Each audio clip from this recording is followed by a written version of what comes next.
coloquei aqui até os textos, as palavras gregas utilizadas, somente para a gente ter uma noção, para você, se quiser pesquisar nos léxicos, a gente vai trazer alguns aqui. Roti os proegno kai proopsen sumorphos tes eikonos to ruiou autu eistor einai auton prototocon em polos adelphoi.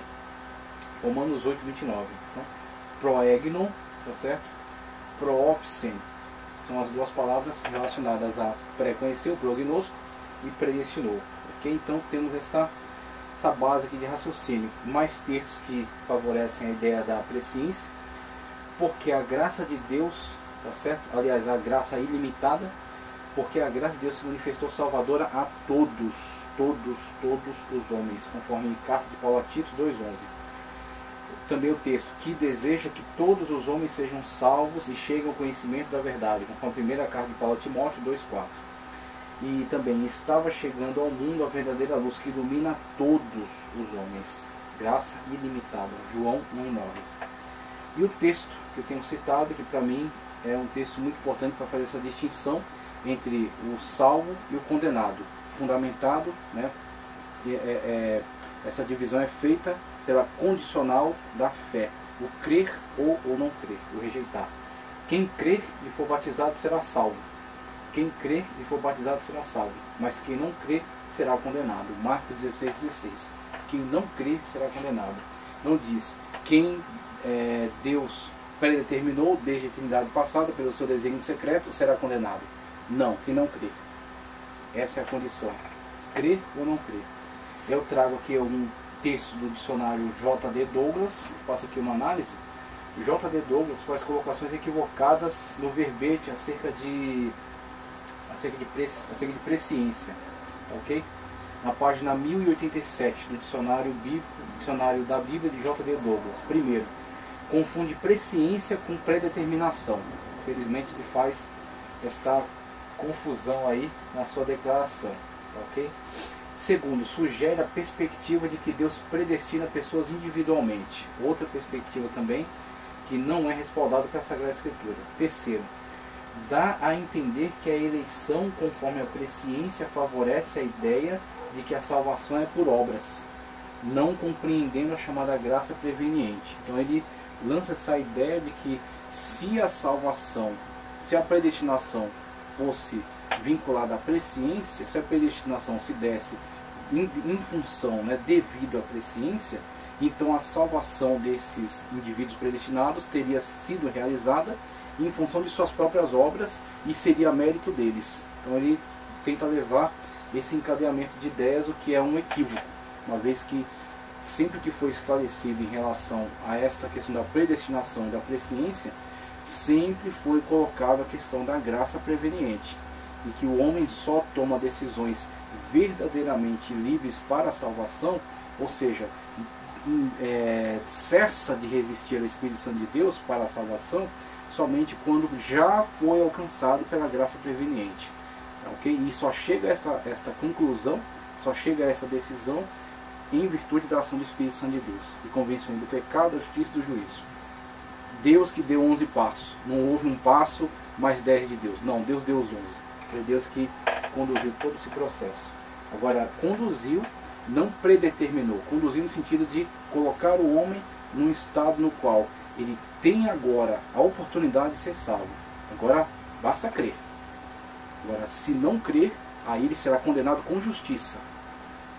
Então, Deus colocou ele numa condição, num estado no qual ele tem a oportunidade de crer. Se mesmo dada a oportunidade de crer, ele rejeita, a condenação dele é mais do que justa. Trago o texto aqui da Teologia Arminiana, Mitos e Verdade, de Roger Olson. O que eu trouxe nesse texto? Conforme o livro Teologia Arminiana, Mitos e Realidades, nunca, jamais a teologia arminiana favoreceu a ideia de salvação por meio de livre-arbítrio, ou de possibilidade de autossalvação. Não. O que está muito claro, tanto no pensamento de Armínio como no cremos da declaração de fé, é que somente por meio da graça preveniente é que o homem pode ser capacitado a ter consciência de seu pecado e ceder à ação do Espírito Santo em seu coração.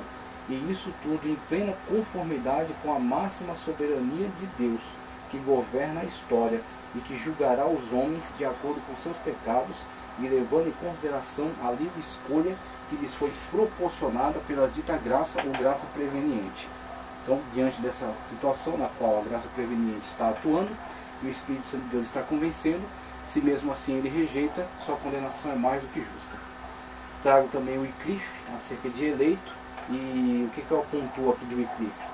No Antigo Testamento o verbo barrir denota escolha deliberada de Deus baseada no prazer ou na preferência, seu prazer ou sua preferência. Deus prefere alguns para atender aos seus planos salvíficos, mas não significa que ele necessariamente condene os demais, mas sim que ele soberanamente elege alguns como instrumentos para a realização de seus planos salvíficos que objetivam a todos. Escolhi Jacó, amei Jacó, aborreci Esaú. Aborreci Esaú não significa, e a Bíblia Sagrada não deixa isso, não dá esse respaldo a essa interpretação, seria uma exegese, compreender assim, que Esaú tenha sido condenado ao inferno, ok? Que esta preferência de Deus por Jacó seja necessariamente uma condenação de Esaú ao inferno, ou que seja automaticamente uma salvação de Jacó. O que estamos vendo ali, o que deixa claro a Escritura, que Deus preferiu Jacó para, por meio de Jacó, desenvolver todo o seu plano salvífico. Então, Jacó, os 12 patriarcas, né? As tribos de Israel. As tribos de Israel, Jesus Cristo por meio deles. Não veio de Esaú, veio de Jacó. Então Deus escolheu Jacó para, por meio dele, desenvolver todo esse plano salvífico, que visava inclusive toda a geração de Esaú também. E visava inclusive todas as gerações, todas as pessoas. Mas o plano salvífico veio por meio de Jacó, não por meio de Esaú. É isso que o texto bíblico nos deixa claro. Este barrir aplicado ali. É o ato soberano de Deus no qual ele prefere este para, por meio dele, desenvolver o plano salvífico que objetiva a salvação de todos, inclusive de Esaú. Ok?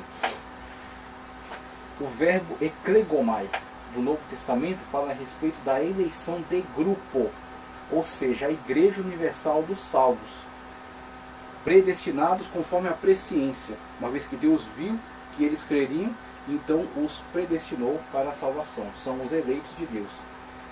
A respeito da eleição de grupo, ou seja, a Igreja Universal dos Salvos foi eleita em Cristo em conformidade com a presciência divina, que previu a manifestação de fé, creu, por isso é salvo. Fé esta a todos possibilitadas, a todos ofertada, graça ilimitada, suficiente, pela ação da graça preveniente, que coloca o homem nessa condição de manifestar livremente, tá certo? Somente por causa dessa graça preveniente, e o convencimento do Espírito Santo constantemente ali trabalhando, convencendo o homem do pecado, justiça e juízo. Dicionário Vine também, dicionário Vine, conhecer de antemão, prognosco como verbo, saber antes, saber de antemão, formado de pró, antes, e gnosco, depois, saber. É usado acerca de o conhecimento divino concernente a Jesus, 1 de Pedro 1,20, conhecido antes. 2. Israel, como o povo de Deus na terra, Romanos 11,2, antes conheceu. 3. Os crentes, Romanos 8,29, dantes conheceu. O conhecimento de antemão que Deus tem é a base de seus conceitos pré-ordenados. Conheceu, pré-ordenou, porque ele pré-conheceu, não porque pré-determinou. Não porque ele obrigou a que fosse assim, desta maneira, por causa do seu desejo em salvar esses e condenar os outros, mas porque conheceu, uma vez que capacitou estes a fazerem escolhas, pré-conhece essas escolhas. Sabe aquele que escolherá pela salvação, é aquele que não escolherá, ou aquele que resistirá e, em consequência da sua resistência, será condenado. Pré-ciência. Ok? Conhecimento humano das pessoas, conforme Atos 26,5, dos fatos também. E o prognosco como substantivo aqui, ó, prognosis, tá certo? Conhecimento de antemão, previsão, presciência. Cognato a é usado somente para se referir à presciência divina. Atos 2,23, 1 de Pedro 1,2. A presciência é o aspecto da onisciência, está implícita nos conselhos, promessas e predições de Deus. Veja Atos 15,18. A presciência de Deus envolve a sua graça eletiva, mas não impede a vontade. Não impede a vontade humana. Ele conhece de antemão o exercício da fé que faz salvação. O exercício da fé, ou seja, como o nome exerce a fé salvífica. O apóstolo Paulo acentuou especialmente o verdadeiro propósito de Deus em vez da base dos propósitos. O verdadeiro propósito de Deus em vez da base dos propósitos. Veja, exemplo de Gálatas 1,16, Efésios 1, 5 e 11. Os conselhos divinos jamais são sem justificativa. Contraste com outro verbo que ele coloca aqui, mas não é necessário. Agora, Dicionário Internacional de Teologia do Novo Testamento, trago aqui também. Veja só. Conforme o Dicionário Internacional de Teologia do Novo Testamento, o verbo prognosco é usado 5 vezes no Novo Testamento. E o substantivo prognosis é usado 2 vezes. Paulo utiliza o verbo prognosco para falar acerca do relacionamento de Deus com Israel e com a igreja, baseado em sua presciência. Em 2 de Pedro 3,17 é enfatizada a presciência dos crentes em relação à vinda de Cristo, e a fim de evitarem a apostasia.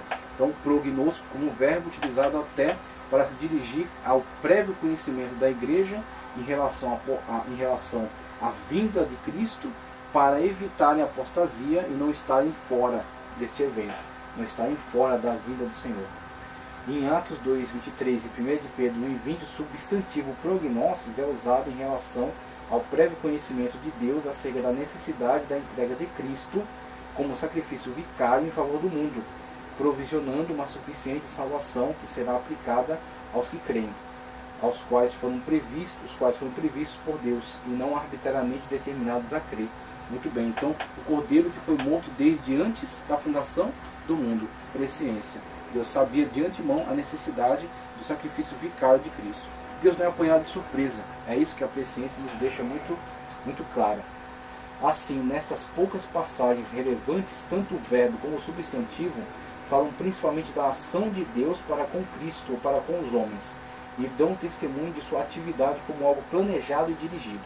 Qualquer interpretação nos termos de constrangimento impessoal, tal como destino, sino ou fatalidade, que é a questão da predeterminação dupla para a salvação e condenação, é uma sina, é um destino, é uma fatalidade, é um bingo. A salvação não é mais a questão de eu poder saber se eu, aceitando a Cristo como Salvador, serei salvo, porque isso é irrelevante. A gente vai ver aqui quando analisar um pouco da tulipe. Aceitar a Cristo numa igreja, tá certo? Na perspectiva calvinista, aceitar a Cristo numa igreja, se render aos pés de Cristo para a salvação, é totalmente irrelevante. Porque a sua salvação, a sua condenação foram predeterminadas desde a eternidade. Então, se você, pela predeterminação arbitrária de Deus, estiver condenado, foi destinado à condenação anteriormente pelo próprio Deus, mesmo se você aceitar a Cristo e tentar viver uma vida piedosa, você foi predeterminado para a condenação. E chegando em determinado momento da sua vida, você será obrigado a se retirar. Você será obrigado a sair daquele meio e será condenado, porque você foi predeterminado à condenação. Isso é salvação conforme a Bíblia? Isso é soteriologia bíblica? Isso respeita os textos bíblicos que falam acerca da condição do crer ou não crer para ser salvo? É isso que é preocupante, é isso que é complicado, é isso que ele alerta aqui. Destino, sino, fatalidade. Então isso tem que ser refutado porque não manifesta, não declara o posicionamento bíblico. Ou de uma autonomia que remove do curso normal dos eventos do mundo, seria uma contradição ao emprego dessas palavras no Novo Testamento. Para compreender a importância da posição bíblica adotada pela declaração de fé da Assembleia de Deus, vamos analisar brevemente a chamada tulipe, que resume os pontos de vista calvinista em oposição ao factis, que foi apresentado pelos chamados remonstrantes em 1610 ao Estado holandês como sua declaração de fé, depois ampliada por Simão Episcópio, o que causou a retaliação denominada Sínodo de Dort, quando os arminianos foram condenados. Oldenbarnevelt foi decapitado e Hugo Grotius foi preso. Então temos aqui a tulipe, que é a depravação total, eleição incondicional, expiação limitada, graça irresistível e perseverança dos santos. Então, primeiramente, na questão da depravação total, uma característica dessa afirmativa é que a regeneração antecede a fé. Então, uma das coisas que são consequências desse posicionamento soteriológico, a regeneração antecede a fé. Antes da pessoa manifestar a fé salvífica e por causa mesmo desse posicionamento, dessa visão soteriológica, fazer da fé salvífica algo totalmente relevante, afetando até a questão da cruz de Cristo, tornando ela mera formalidade, ok? Porque tudo foi determinado lá atrás. Então, compulsoriamente, a graça, tá certo? Agirá nessa pessoa, independentemente se ela quer ou não. Agirá, regenerará esta pessoa, tá certo? E depois de regenerada, olha só que loucura, depois de regenerada é que ela manifesta a fé. Depois de regenerada é que ela manifesta a fé salvífica na pessoa bendita de Cristo Jesus. Se nesse processo do qual ela é regenerada, entre a regeneração e a manifestação da fé, ela falecesse, ela morresse, tivesse um ataque cardíaco, ok? Ela iria para a glória salva, mesmo sem crer. Mesmo sem manifestar a fé salvífica na pessoa bendita de Cristo Jesus. Por quê? A regeneração antecede a fé. Então, mostra que não é um bingo, não tem mais essa questão de você chamar pessoas à salvação. Quando você vê grandes evangelistas que estão dentro desse conceito, essa abordagem teológica, o seu evangelismo, o evangelismo praticado por essas pessoas é apesar desses conceitos, mas não em função desses conceitos. Por quê? Evangelizar dentro dessa perspectiva é totalmente irrelevante. Porque você chama uma pessoa para a salvação em Cristo Jesus. Mas você não pode dizer, não pode afirmar, tá certo? Com todas as letras, que essa pessoa pode ser salva. Por quê? A salvação, a condenação dela não depende desse ato. Por quê? Se ela foi predeterminada a salvação desde a eternidade pelos desígnios secretos de Deus, ela será salva, independentemente do seu chamado ou não à salvação. A regeneração será efetuada nela pela graça irresistível, ok? E ela, depois de regenerada, é que manifestará a fé salvífica. Então é um bingo, não depende mais da pessoa, depende sim dessa predeterminação anterior. Na ótica calvinista, o homem está depravado, o homem está tão depravado que não tem nenhuma condição de crer. Isso também acreditamos, não está diferente do que acreditamos. Sendo assim, partindo da ótica calvinista de que tudo foi pré-ordenado por Deus desde a eternidade, pré-ordenado por Deus desde a eternidade, todas as coisas, tudo que há de bom e o que há de ruim. Os eleitos para os quais é aplicada a expiação limitada são, na verdade, primeiramente regenerados compulsivamente e independentemente de qualquer aceitação ou ato de fé. Assim, a aceitação à obra salvífica de Cristo é irrelevante, pois sua fé é somente um resultado involuntário de sua anterior predeterminação por parte de Deus. E mesmo que manifestasse fé salvífica, essa seria inútil se de antemão esse não houvera sido arbitrariamente predestinado à salvação. Não depende de um ato dele, mas somente de um ato de uma predeterminação anterior. Trágicas consequências da interpretação calvinista da doutrina da depravação total, a regeneração precedente à fé salvífica e a desvalorização do ato de aceitação da mensagem salvífica de Cristo, principalmente em relação ao mistério do evangelismo e as missões. E aí um texto do Lado Negro do Calvinismo, página 347, afirma exatamente isso.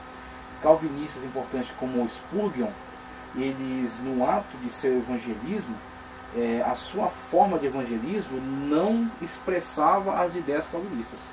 Não expressava, não era tipicamente calvinista, ok?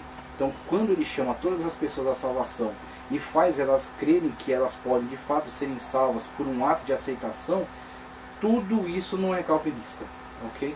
Porque ato de aceitação a Cristo, dentro da ótica da predeterminação, tá certo? Da eleição, ok? Da graça irresistível e da expiação limitada, ato de aceitação a Cristo Jesus não interfere em nada disso, porque tudo já foi determinado de antemão.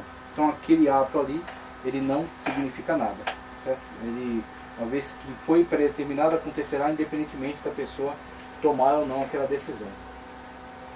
E aí, ainda em eleição incondicional agora.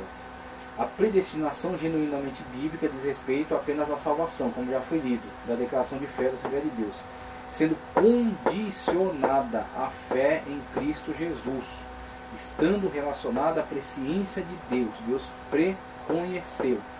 Portanto, a predestinação dos salvos é precedida pelo conhecimento prévio de Deus daqueles que, diante do chamamento do Evangelho, recebem a Cristo como seu Salvador pessoal e perseveram até o fim. Essa é a visão da declaração de fé.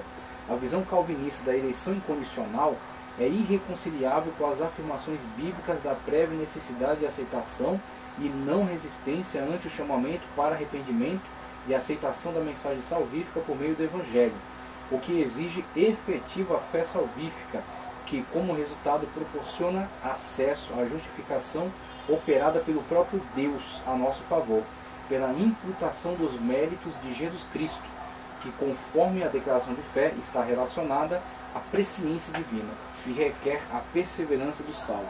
Presciência divina e perseverança do salvo. Veja só, os textos apresentados em tela aqui, que estão na Instituição da Religião Cristã, volume 3, no capítulo 8, no capítulo 23, ok? Também um comentário de João Calvino em relação a Romanos, ok? Romanos 9, 18. Também Instituições da Religião Cristã, volume 3, capítulo 23, seção 6, página 415 e 416. E também Instituições da Religião Cristã, capítulo 3, volume 3, capítulo 23, seção 1, página 409. Então, os 4 textos são em relação a estas referências aqui. Veja só. Texto 15, que eu selecionei aqui. Calvino diz abertamente que Deus escolheu seu eleito, indivíduo, ok? Baseado apenas no seu agrado, bem como rejeitou e endureceu os demais, baseado apenas em sua vontade. E este endureceu relacionado também ao texto no qual fala que Deus endureceu o coração de Faraó. Mas o equívoco aí é sempre a exegese, porque ali diz que Deus endureceu o coração de Faraó em relação a Faraó resistir ao pedido do povo israelita para sair do Egito, oferecer sacrifício a Deus, para oferecer sacrifício a Deus fora daquele lugar. O texto diz isso. O texto não está dizendo, não está falando, não está afirmando acerca de salvação ou condenação eternas. É acerca destes eventos, destes fatos.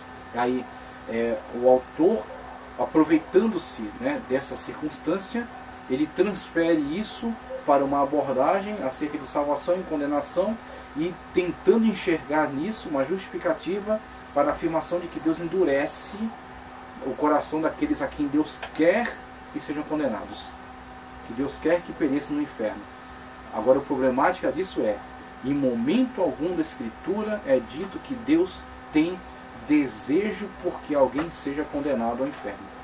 Então, toda esta argumentação é exegese, não exegese. Ok? Calvino diz abertamente que Deus escolheu seu eleito indivíduo baseando apenas no seu agrado, não em qualquer ato de aceitação ou rejeição deste, mas somente no seu agrado, porque ele predetermina todas as coisas, bem como rejeitou e endureceu os demais baseado apenas na sua vontade. O texto 16, Calvino afirma que não é a permissão nem a presciência, e sim o secreto conselho de Deus que ordena o endurecimento dos ímpios que foram criados para condenação, sendo Satanás mesmo um mero agente de Deus nesse processo. Então, tudo foi predeterminado. Se tudo foi predeterminado por Deus, as pessoas são marionetes. Inclusive Satanás também é simplesmente um mero marionete, ok? Que está agindo, atendendo mesmo a uma predeterminação de Deus desde a eternidade. Então, tudo foi predeterminado e Deus é o autor de todas essas coisas, indistintamente. Ok? Então, afirmações aí que não temos como concordar. Texto 17, que você vê naquele vídeo onde eu gravei, que é bem mais extenso. Apesar que esse também está ficando bem grande, mas o outro vídeo é mais extenso ainda. Texto 17, que você localiza naquele vídeo. Calvino rejeita totalmente a perspectiva de que tem alguma relevância o fato de Deus prever a aceitação ou rejeição de qualquer pessoa. Olha o ataque à presciência, o ataque à noção de presciência divina. afirmando que de fato foi Deus quem determinou que alguns nascessem para serem salvos e outros para que fossem condenados desde a madre, e isso para a glória do seu nome. Então, Calvino diz, acaba com esse negócio de presciência. Deus não predestina conforme sua presciência. Não. A presciência é a predeterminação. E é isso que J.D. Douglas tentou afirmar também. Presciência e predeterminação, na verdade, são a mesma coisa. Deus prevê aquilo que Deus mesmo determinou. É uma mistura dos termos. Uma coisa é presciência, outra coisa é predeterminação. Ok? Se não existisse presciência, o termo não seria nem usado. Seria colocado logo predeterminação. Deus predeterminou aquele que seria salvo e aquele que seria condenado. Mas não. O que diz é, Deus preconhece aquele que predestina. Então o predestinado é porque é pré-conhecido.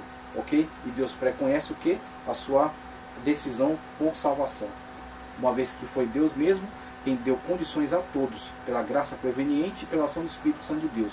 Colocou os homens diante dessa oportunidade de aceitação e condenação. Aqueles que creem serão salvos, aqueles que não creem, condenados. Então esta é a ação da presciência divina. Texto 18. Calvino reprova totalmente a ideia de que Deus predestina apenas os salvos, afirmando que a salvação de alguns e a condenação da maioria dependem unicamente da vontade direta e soberana de Deus, e não das ações de aceitação ou negação. Por isso que convidar, na perspectiva soteriológica adotada aqui por Calvino, pelo hipercalvinismo, pelo supralapsarianismo, convidar alguém a aceitar a Cristo como seu Salvador é irrelevante nessa perspectiva. Por quê? Aquele convite e aquela aceitação, se não estiverem, se não baterem com o número da sorte no qual aquela pessoa foi predeterminada a ser salva, tá certo? Se não bater com isso, não será nada, não terá nenhuma eficácia. Agora, se a pessoa ela foi predeterminada a salvação, então se ela tem o número da sorte, ok? Se ela é a sortuda de ter nascido predeterminada a salvação, não precisa nem chamar, porque a graça irresistível fará este papel. Ela será regenerada antes mesmo de crer. Então essa é a colocação. De soberania de Deus e não das ações de aceitação ou negação do Evangelho por parte das pessoas. Muito bem. E aí eu trago aqui um texto aqui, Arminianismo, a Mecânica da Salvação, de Silas Daniel. Agora eu não vou ler inteiro, o tempo está bastante longo já, eu gostaria que esse vídeo fosse mais curto, mas é um assunto muito extenso, então vamos resumir aqui. Em primeiro lugar, em nenhum texto da Bíblia encontramos os termos eleição ou predestinação aplicados aos ímpios, mas somente aos crentes. Logo, é mais do que lógico que Paulo não se refira aos vasos de ira, outro texto muito usado pelos calvinistas, que estou na página 562 do livro Arminianismo, a Mecânica da Salvação, de Silas Daniel. Vamos continuar. Logo, é mais do que lógico que Paulo não se refira aos vasos de ira sendo preparados de antemão para a perdição, e se refira aos vasos de misericórdia como sendo preparados de antemão para a glória. Paulo está falando sim da eleição aqui, mas somente no caso dos salvos e não no sentido incondicional, mas somente no caso dos salvos e não no sentido incondicional. Trata-se de uma eleição condicional e corporativa, a eleição de grupo, a eleição da igreja, ok? Aqueles que fazem parte da igreja, que foram pré-conhecidos por Deus, que estariam incluídos nesse grupo. Condicional e corporativa, como é a eleição dos salvos, tratada em toda a Bíblia. Ele cita aqui os capítulos. Em segundo lugar, como já vimos, o próprio contexto dessa passagem trata o tempo todo da eleição corporativa, que é condicional. Portanto, é contrassenso afirmar que o referido texto fale de predestinação incondicional de indivíduos para a salvação. Em terceiro lugar, os vasos de misericórdia nessa passagem. Em terceiro lugar, quem são os vasos de misericórdia nessa passagem? Paulo diz quem são no versículo seguinte: os salvos em Cristo dentre os judeus, remanescente corporativo fiel, mas também dentre os gentios, os salvos em Cristo. Aqueles que aceitam a Cristo como seu único e suficiente Salvador, e estão incluídos no grande grupo da igreja em Cristo Jesus, que é constituída por judeus, gentios, citas, servos, livres, bárbaros, gregos, judeus, todos aqueles que estão em Cristo Jesus, aceitam a Cristo como seu único e suficiente Salvador. Acerca da expiação limitada, diz, na ótica da soteriologia calvinista, e diferentemente das escrituras que deixam sempre clara a possibilidade da rejeição ao chamado para a salvação, a expiação ofertada por Cristo nunca teve o objetivo de alcançar a todos, sendo eficaz sobre os que aceitassem a Cristo como Senhor e Salvador. Não, ela sempre só foi destinada aos poucos eleitos desde a eternidade. Então, a visão calvinista da expiação limitada.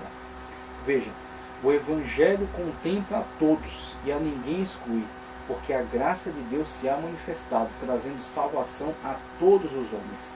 Por conseguinte, a salvação está disponível a todos os que creem. A salvação está disponível a todos os que creem. Então, veja que a declaração de fé ela é muito claramente oposta, tá certo, a esse tipo de perspectiva da expiação limitada.